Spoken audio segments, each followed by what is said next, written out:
Hello YouTube and welcome to my channel Eddie in Reading Land. My name is Eddie and today I'm bringing you my favorite depictions of the world.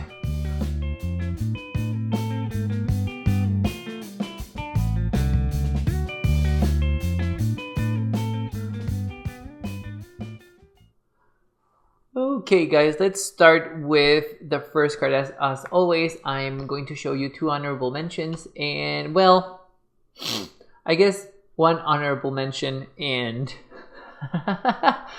and then four cards for my favorite depictions of the world. I couldn't decide on the next ones, but yeah, so here we have the world card from the Sephiroth,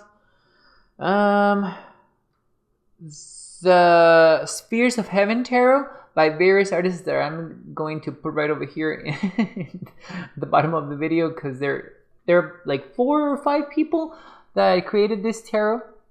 But this is my favorite depiction of the world that closely relates to the Rider-Waite Smith. I actually very much like this. I like the colors. I like the blues and the whites and this vibrant being just coming out of this space or this abyss sort of thing, and well, being celebrated as well by angels. It just it feels very appropriate, and it feels like the world is emanating from something, or it also feels like the world is welcoming you into something. So it has that duality to it that I very much enjoy. And as you guys can see, we have the sun and the moon here as well, which is also aspects of the tarot that I really love. And it doesn't seem polarized. Sometimes when the depiction of the sun and the moon come up, they're at polar opposites of each other, and I usually like that for the twos, but not for something like the world, or actually in any of the major arcana cards. But yes, so this is the world card, and as you guys can see, there's a lot of white space in here.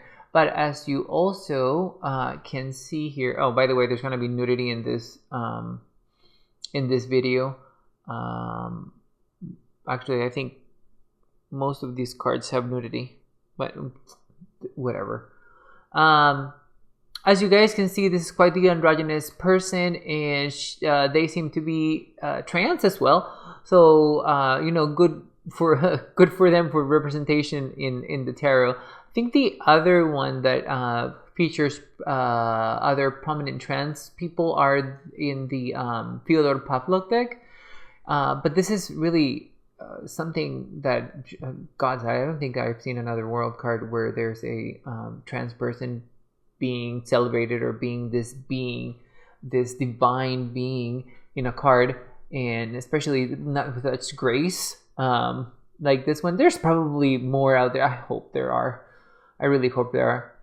But yes, I like this. I like the vulnerability in the world. It's that's something that I like when it's being portrayed in tarot. I like vulnerability. I like feeling that there is this strength, there's this power in being bare and seeing yourself as this being who is vulnerable and has power in their vulnerability. And I love that. It's quite empowering. I very much love this. This also could be a representation of the universe from the Thoth Tarot, which is actually not, but it could be. It could be. I do like the name of this card as the universe, mostly because of the expansion that seems to portray or provide me. The universe is ever expanding, and I really like that. It's a feature that I like in all tarot cards. When they have this layer of expansion to them, I just love that. When artists are able to convey that expansion in the tarot, I just really like it. But yes, really like also this card for its simplicity. A lot of the cards from this tarot are actually quite complex, especially the major arcana and the core cards. But this one seems to be quite simple, and I like that simplicity. I love the landscape over here. I like these rivers being the water pouring from this sort of divine passage over here in the, like, it's almost like a threshold that they're coming out of or welcoming you into it, and I really like that. I love the cycles. That's why the sun and the moon are here, because of cycles, and I love the representation. I'm sorry, I love the representation of cycles in the world as well, as much as I do in the moon. But yes, so here it is, guys. Here is my first and only honorable mention, because unfortunately I couldn't decide which of these two I like best. So I'm going to show you both at the same time. This is the world from the Children of Litha Tarot, and this is the world from the Children of Ostara Tarot. Here in this world, we have a centaur, half deer, half human, carrying a fawn. Not very quite sure.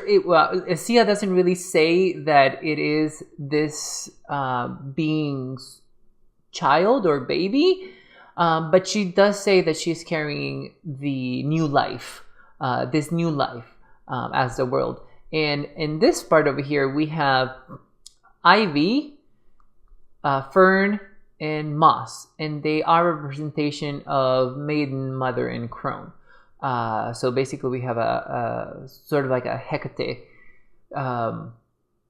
feeling here, and there's definitely cycles as well. The reason why I couldn't decide which one is 3 and which one is 4 is because I really like these depictions of the world. Sia made such an amazing, well, she does such an amazing job with all of the things that she does. And I'm actually surprised that I haven't seen more of her on these videos, because I really love her. She's probably my favorite artist right now creating tarot out there.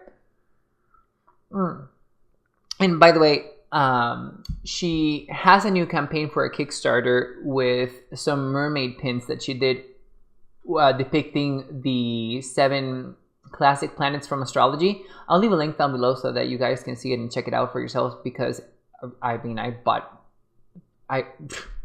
like 3 of those pins, maybe 4, I don't even remember, it doesn't really matter.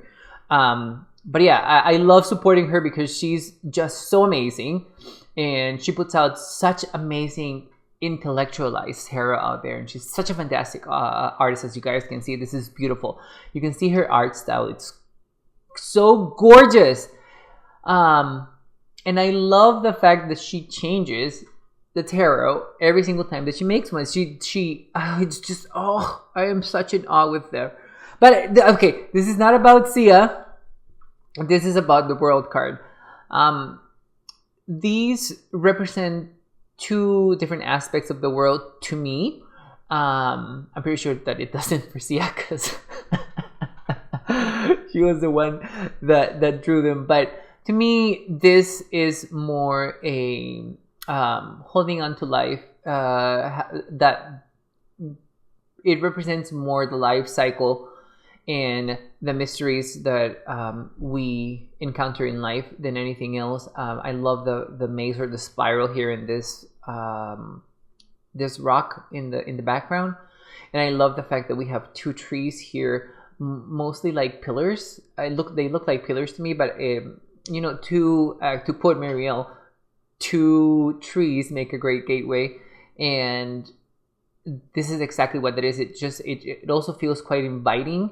It feels like, and there's that vulnerability that I like as well from the world card. So very much love that. With this one over here, I love the fact that we have cycles being represented here with the mother, maiden, and crone, and how definite and how in its own weird way, even though we all know that we are going to grow old, there are definitely times in lives when we are younger, when we're mature, and when we're getting older. So it's quite a complex sort of feeling that the world brings you. But again, there's that feeling of growth as well that I like from the world. I also like the world card as a completion sort of card, and these 2 cards feel like that. especially here where we can see the not the transit, the development from younger to older, that I very much like that. And in this card over here, we are seeing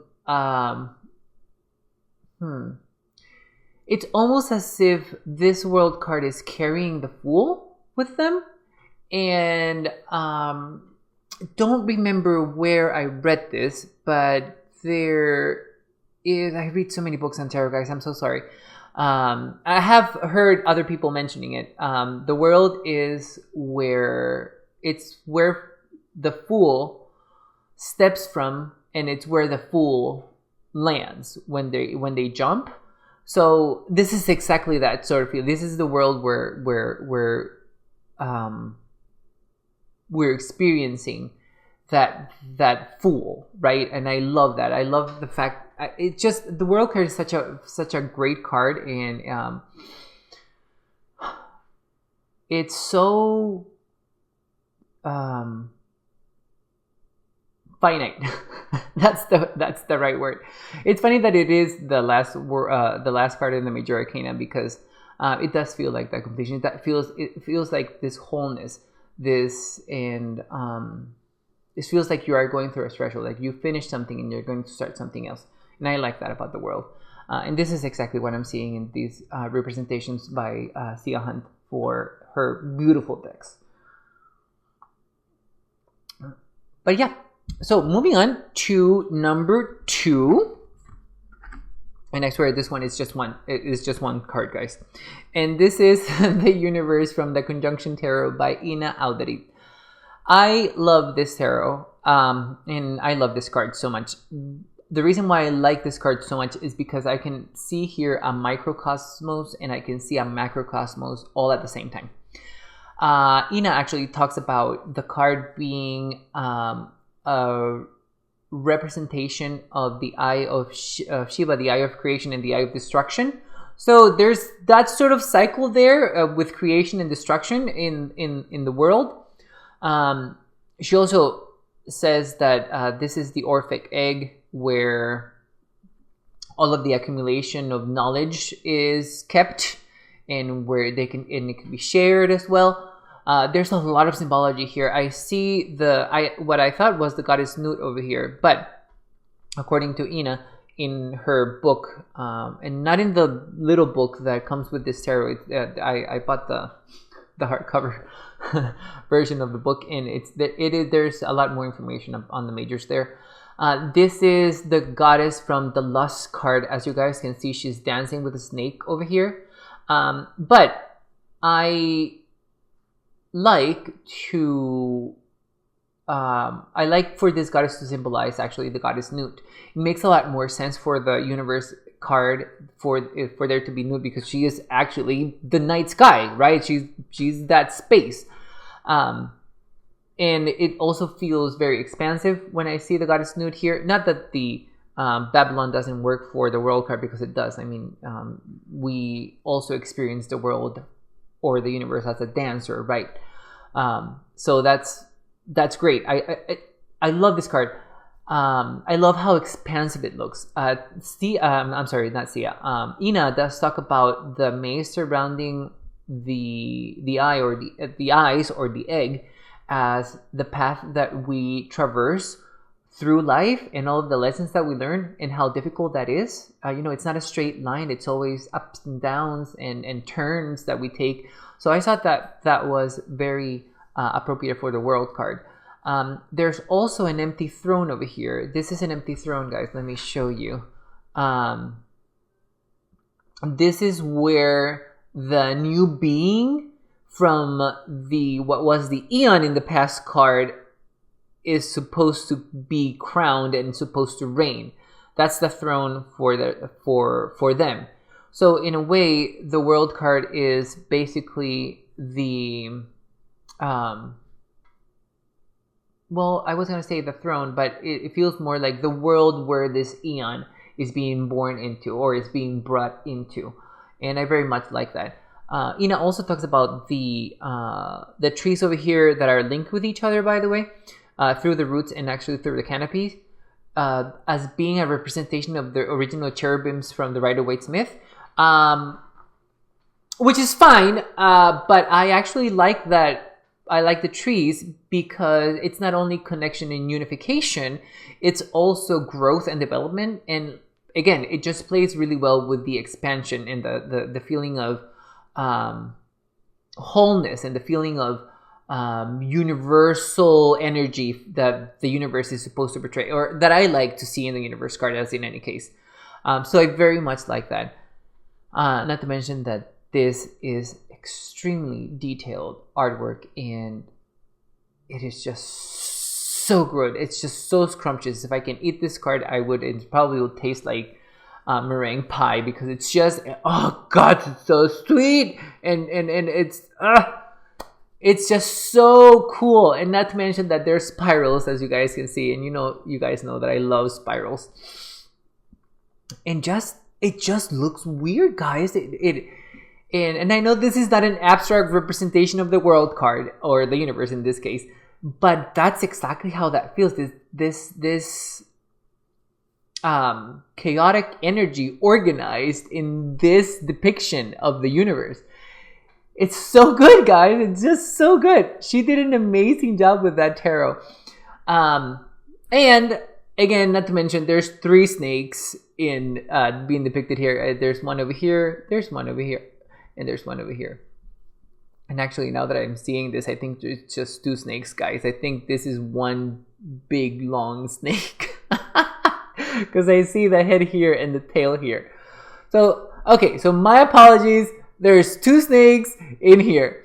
But then again, there's this duality with the pillars, the black and white pillars over here, which I actually like for the universe card.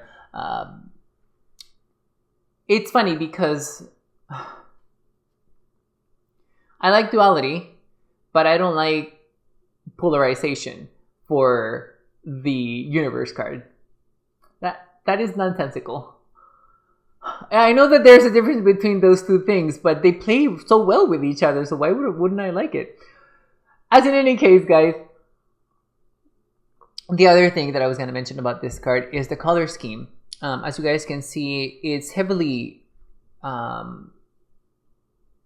black. There's a lot of negative space in this card. And that's usually a turnoff, but I actually really like this. It just makes so much sense, especially with the universe card, and especially because it feels like it's space, and not space like empty space. It feels like it's space, like out in space. And I like that, especially over here with these little stars that we're able to see here. So this whole universe seems incredibly appropriate. And it does sort of have that feeling of completion, and that feeling of this beginning of life and the end of life as it is. We can see it all in this depiction of the card, and I very, very much love that. There are so many intricate details on this card, and there is so much symbolism that Ina talks about in the book. But if I stay here and talk about it, I'll probably be here for another hour, because it's just so minute and there are so many things. I don't know if you guys can see, but there is a teeny tiny little fetus right there in the iris of this eye. It's imperceptible, but it's just, to me, it's very appropriate, especially with the Orphic egg over here and the accumulation of information. I read this series by the amazing Elizabeth Bear, and it's called the White Space series, and she defines life as an accumulation of information. I think I'm veering more into that definition of life, because it's more expansive, and it's just more interesting, if you ask, to be perfectly honest with you guys. But yes, as in any case, let's jump into my favorite depiction of the world card from the decks that I own, and that is the World from the Marielle Tarot. And look at this beautiful woman. I Love her. She is, well, in many aspects, she is the epitome of beauty. She is space, literally, and now I'm talking about literal space and the expansion of this space. Love this. She basically looks like a galaxy merged with a sun and merged with a moon, and she's just fabulous, and she's giving it to me, and I love it. She is just incredibly fierce, gorgeous, beautiful. I love the fact that she is expanding as she's coming towards you. I mean, the colors in this, those purples with those oranges, it's just, she almost feels like the big, like the Big Bang, and how it's expanding, and how it's going to culminate. This is an excellent depiction of the world card. I would have named this the universe, but Mariel obviously didn't do that. She does talk on her book, Landscapes of the Abyss, as the world card being actually the landscape of the abyss. She is the abyss. This is the abyss personified or embodied. She also talks about how she feels like this is Ma'at, the goddess of order. She was also the goddess of justice in Egyptian mythology, but yeah. As in any case, not that I disagree with Muriel, obviously. She did a fantastic tarot, and this world card is not the exception. It's such an amazing card, and it accumulates all of those good things that I like from the world. There's vulnerability, there's power and vulnerability here. There's expansion, there is life, there is an ending, there's a threshold here. I mean, she's the threshold, but there is one. Not to mention that there's beauty here, and it's just it's just an amazing card, guys. I love this. This is probably what a galaxy, and the embodiment of a galaxy. This is what it would look like. It's just so good, so good. And again, there's sort of a simplicity to this world card too that I like. There's not a lot of flourish. There's not a lot of other aspects or other items in the image. It's just this woman, and we can pick up so much from her just by looking at her, and I very much love that. She does look Egyptian though, guys. Probably because of the makeup over here. I just like it. But yeah, this is my favorite depiction of the world. To be perfectly honest with you guys, and I love symbology, and this is definitely, there's symbology here, but this is actually more beautiful than it is symbolic to me, and this is why that is my favorite depiction. Yes, it's a bit artsy, but this is just the epitome of the world. Again, I would have used the universe. This to me is a universe card. I mean, obviously there's a world aspect to it. The woman she's mobilizing, she's dancing, she looks like she's dancing. So, there's a lot to pick up from this card, but it is really beautiful. She did an amazing job with the world card. She definitely was inspired by galaxies and the feminine form. It's so good, guys, so good. But there you go, guys. Those are my favorite depictions of the world card or the universe. Let me know in the comments below which one's your favorite version of the world or the universe cards. I'll be really happy to find out what they are. And until the next one, bye bye, YouTube.